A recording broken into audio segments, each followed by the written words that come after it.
Hello दोस्तों आज हमारे पास एक न्यू टॉपिक है आपके लिए। हम समझेंगे कि कैसे एक बिजनेस मॉडल वर्क कर रहा है। सपोज आप भी किसी बिजनेस को ओपन करना चाहते हैं उसमें क्या क्या आपको स्टेप बाय स्टेप करना पड़ेगा।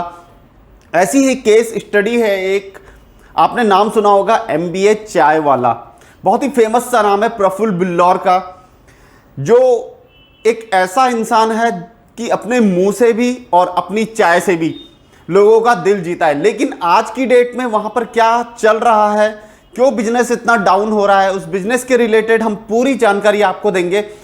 ये आपके लिए बहुत ज़्यादा इंफॉर्मेटिव रहने वाली वीडियो है, क्योंकि हो सकता है हमारे साथ के बहुत सारे फ्रेंड्स अपना बिजनेस ओपन करना चाह रहे हो, तो वहाँ पे बिजनेस ओपन कर तो लेते हैं, फ्रेंचाइजी ले तो लेते हैं, लेकिन कुछ गलतियां कर लेते हैं जिसकी वजह से बिजनेस चल नहीं पाता।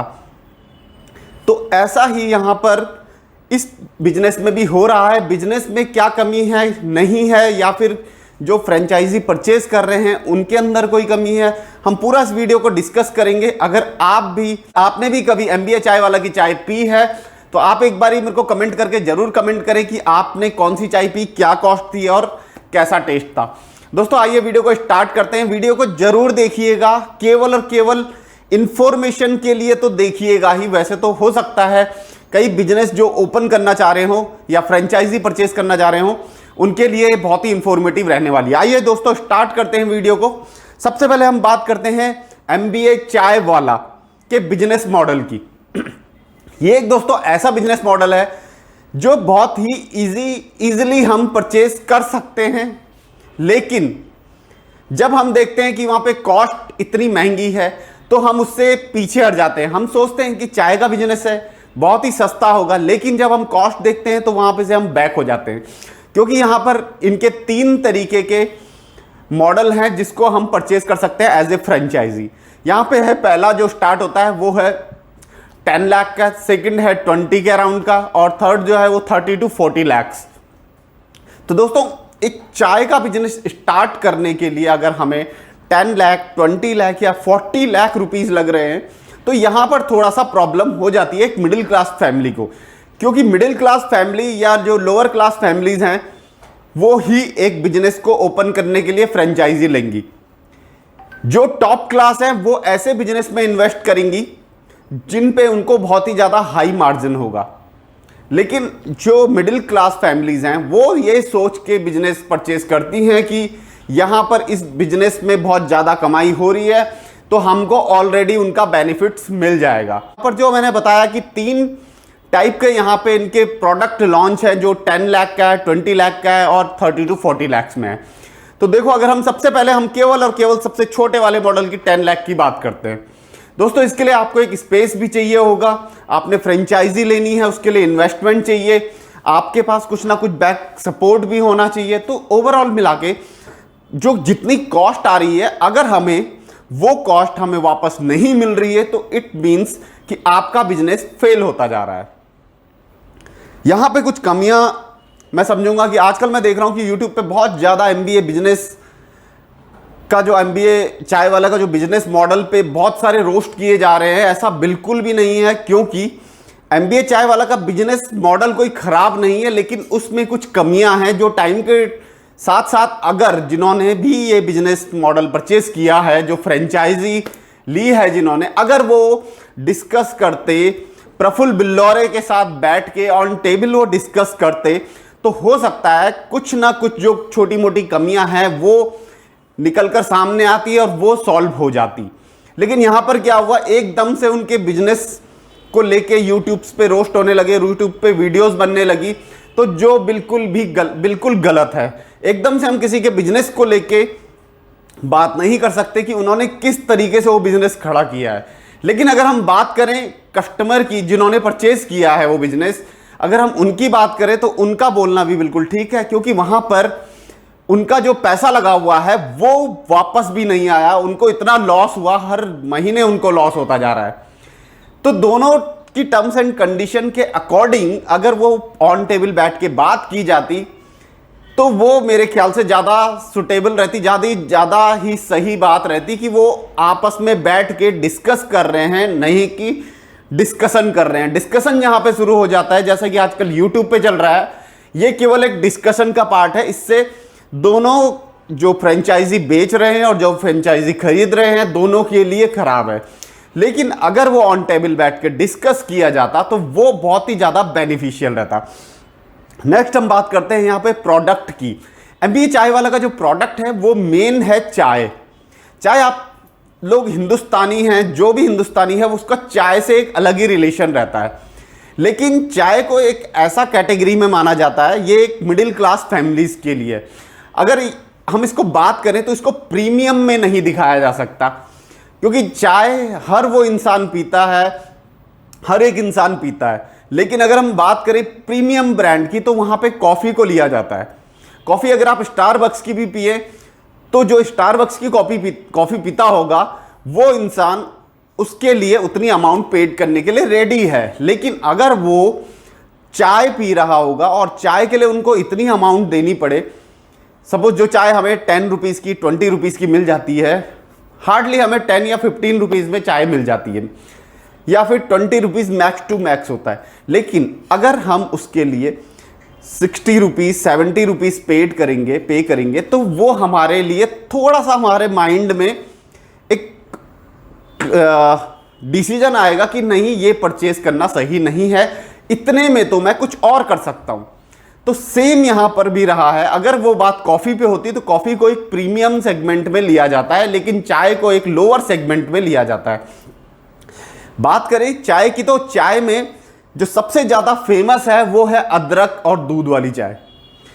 और ये चाय की कॉस्ट अगर आप बाहर पीते हो तो आपको साइड में या टपरी वगैरह पे ये 10 रुपीज़ की इजीली मिल जाएगी। जहां पर भी चाय इतनी महंगी होती जा रही है वो उस बिजनेस के लिए थोड़ा सा मुश्किल है। वहां पर उस पॉइंट को लेके इनको वर्क करना चाहिए था। आपस में बैठ के जो फ्रेंचाइजी ओनर हैं और जिन्होंने फ्रेंचाइजी ली है उनको वहां पर डिस्कस करना चाहिए था इस टॉपिक पे, ना कि डिस्कशन होना चाहिए था यूट्यूब पे। इससे हो क्या रहा है, इससे मार्केट वैल्यू खराब हो रही है उस बिजनेस ओनर की जिसने अपने बलबूते पे ये बिजनेस इतना बड़ा किया है। आज की डेट में एमबीए चाय वाला कोई छोटा मोटा बिजनेस नहीं है, ये एक बहुत बड़ा फ्रेंचाइजी बिजनेस है। तो आज की डेट में जितनी इमेज खराब हो रही है तो उससे बिजनेस ओनर को भी काफी लॉस हो रहा है और जो फ्रेंचाइजी जिन्होंने परचेज की है उनको भी लॉस हो रहा है, क्योंकि आजकल बातों का बतंगड़ वहां पर बन चुका है। जो भी उनकी शॉप पे जाते हैं चाय पीने के लिए वो भी वहां पर वही डिस्कस करना शुरू कर लेंगे कि ऐसा चल रहा है, ऐसा चल रहा है। ये बिजनेस डाउन हो क्यों रहा है, इसके कुछ रीजंस हैं। सबसे पहले बात करते हैं कि जो मैंने आपको बताया कॉस्ट की। यहां पर कॉस्ट थोड़ा सा कट हो सकती थी, क्योंकि मेन इनका जो बिजनेस है वो है चाय।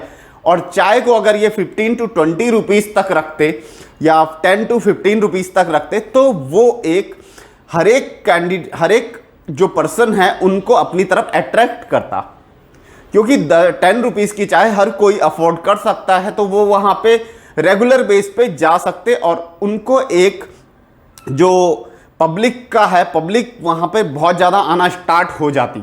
उसके बाद वो प्लस करके अपने अदर जो प्रोडक्ट है उनके वो उनको सेल आउट करते। तो जो खरीदना चाहता वो खरीद लेता, जो नहीं खरीदता वो चाय तो एटलीस्ट वहाँ पे लेता ही। लेकिन यहाँ पे चाय जो है वो बहुत महंगी रखी हुई है।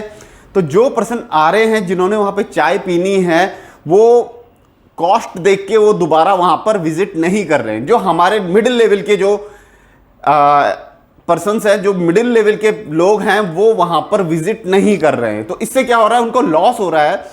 जो कंटिन्यूटी बनी रहनी थी वो नहीं हो रही है, इसलिए ये बिजनेस थोड़ा सा डाउन जा रहा है। नेक्स्ट हम बात करते हैं कि इसकी मार्केटिंग की। प्रफुल्ल बिल्लौरे जो है वो एक अपने आप में ही एक मार्केटिंग है। 50% मार्केटिंग जो जिन्होंने ये बिजनेस परचेज किया है उनको उनके नाम से ही हो चुकी है, जिसके उन्होंने कॉस्ट ली है। लेकिन उसके बाद क्या हो रहा है कि जो फ्रेंचाइजी ओनर हैं उन्होंने उसकी अपनी पर्सनल मार्केटिंग बिल्कुल भी नहीं की। वो उस भरोसे पे रह गए कि प्रफुल्ल बिल्लौरे ने जो मार्केट खड़ा किया है हम उसी मार्केटिंग से हम पैसा कमा लेंगे। ऐसा नहीं है दोस्तों। जो भी होता है, अगर कोई बिजनेस ओपन कर रहा है तो वहां पर अगर वो अपना बिजनेस जो उसने फ्रेंचाइजी ली है वो तो परचेज कर ली, साथ ही साथ उनको अपनी भी मार्केटिंग करनी जरूरी है। क्योंकि अगर आप गूगल, सोशल मीडिया पे इस जगहों पे मार्केटिंग नहीं करोगे तो पब्लिक को नहीं पता चलेगा। पब्लिक इतनी ज़्यादा अवेयर नहीं है कि वो जल्दी से, जितना जल्दी हो सकता है आपके यहाँ पे विजिट करेगी। आपको भी वहाँ पे थोड़ा सा मार्केटिंग करने की ज़रूरत थी, इसलिए भी हो सकता है कि वो बिजनेस थोड़ा सा डाउन गया। नेक्स्ट हम बात करते हैं कि सर्विस एरियाज की। ये एक चाय का एक ऐसा बिजनेस है क्योंकि हर कोई जो एम्प्लॉय होता है वो दिन भर में यहाँ पे 2 चाय तो एटलीस्ट पीता ही पीता है।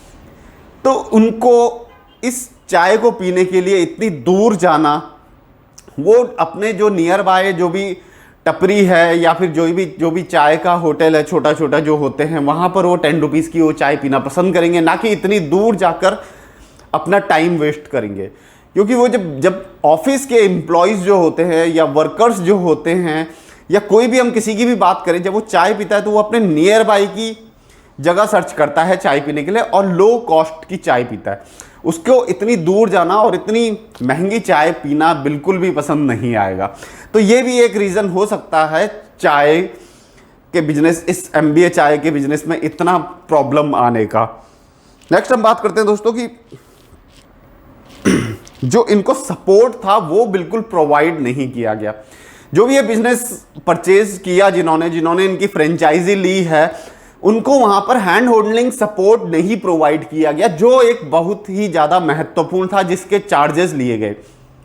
तो अगर ये डिस्कशन ना करके, बात करके आपस में कि भाई इसको थोड़ा सा सॉल्व किया जाए और हमको सपोर्ट प्रोवाइड किया जाए, तो वो बेस्ट होता। अगर MBA चाय वाला की टीम हर एक आउटलेट, जितने भी MBA चाय वाला के आउटलेट हैं, वहाँ पर विजिट करते, 1 या 2 घंटे या 3 घंटे वहाँ पर देते, उनको टाइम देते, तो हर एक जो बिजनेस हैं, जो ये MBA चाय की हैं, उनको जाके अगर वो वहाँ पे विजिट करते तो डेफिनेटली वहाँ पे सेल बढ़ती, क्योंकि वो उस पॉइंट को समझते कि यहाँ पर क्यों कमी हो रही है, क्यों पब्लिक नहीं आ रही है।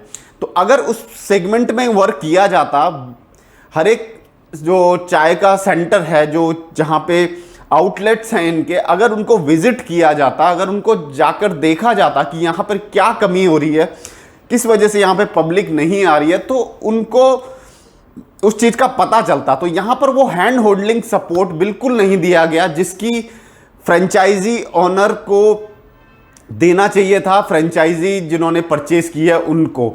तो यहाँ पर वो एक बहुत बड़ी कमी रह गई है इस प्रोडक्ट के अंदर। नेक्स्ट है कि जो फ्रेंचाइजी ओनर हैं, उन्होंने भी हो सकता है कि बात नहीं की हो प्रॉपर तरीके से कि यहाँ पर विजिट करो, यहाँ पर जो भी प्रॉब्लम आ रही है इनको सॉल्व करो, क्योंकि उनको भी खुद से अपने कुछ डिसीजंस लेने पड़ते अगर वो उस बिजनेस को रन करना था। तो नेक्स्ट आता है कि मैनेजमेंट की थोड़ा सा कमी देखी गई है। मैनेजमेंट होना चाहिए था, जो MBA चाय वाला की तरफ से नहीं दिया गया, तो वो सपोर्ट देना बहुत जरूरी था। अब हम बात करते हैं दोस्तों इस बिजनेस के ओवरऑल जो आजकल मार्केट में चल रहा है, ट्रेंड चल रहा है।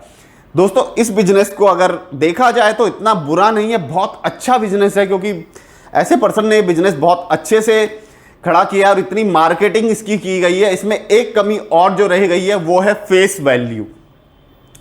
यहाँ पे क्या हुआ, जैसे ही YouTube पे ऐसे कुछ वीडियोस वायरल होने शुरू हुए तो एकदम से MBA चाय वाला की फेस वैल्यू डाउन हुई। उससे क्या हुआ कि उससे जो उनके आउटलेट्स हैं उन पर भी असर पड़ा। तो ये भी एक कमी रह गई यहाँ पर कि इस बिजनेस को इतना डाउन देखना पड़ रहा है। लेकिन बिजनेस में कोई कमी नहीं है। अगर कोई कमी होती तो देखो, स्टार्टिंग है, अभी 2018 या 17 में ही ये बिजनेस स्टार्ट किया गया था। बिजनेस की जो कमियां हैं वो धीरे धीरे करके पूरी की जाती है, उनको सॉल्व किया जाता है। यहाँ पर क्या हुआ कि बिजनेस जो फ्रेंचाइजी ओनर्स हैं उन्होंने डिस्कस नहीं किया उस मैनेजमेंट से, उनको डिस्कस करना चाहिए था, और जो ये पॉइंट्स हैं जो उनको प्रॉब्लम फेस हो रही है उनको सॉल्व किया जाता, या कुछ ऐसा मॉडल बनाया जाता जो इन फ्यूचर इनके लिए ग्रोथ होता, बहुत अच्छा बिजनेस मॉडल बनाया जाता, उसको अपग्रेड किया जाता। तो ये यहाँ पर बहुत बड़ी कमी देखी गई है। थोड़ा सा अगर ऐसा हो जाता कि उनको ये इतना खुलकर बोलने की जगह अगर वो आपस में डिस्कस करते तो शायद इसका सॉल्यूशन निकल जाता। अभी भी इनके पास बहुत टाइम है, बहुत अच्छा बिजनेस है।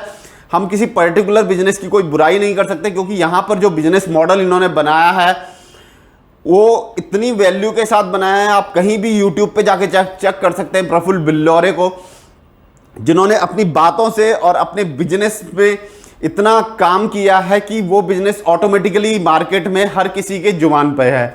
इसकी हम बात करते हैं पर्सनली, तो यहाँ पर ये मिडिल क्लास फैमिली से आए हैं, हम लोग जैसे आए हैं वैसे ही ये भी आए हैं। इन्होंने इतनी मेहनत करी है अपने बिजनेस को बड़ा करने में, तो हम बिल्कुल भी ऐसा नहीं कह सकते।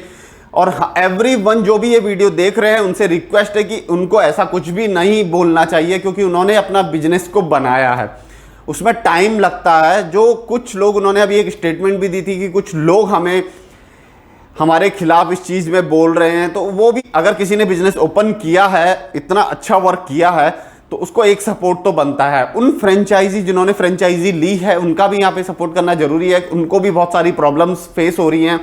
तो अगर ये दोनों आपस में डिस्कस करें तो ये बिजनेस बहुत आगे जा सकता है। तो दोस्तों ये थी आज की, जो हमने इस मॉडल के बारे में सुना। मैंने भी ये वीडियोस देखी थी, तो मेरा भी मन किया इसमें वीडियो बनाने का।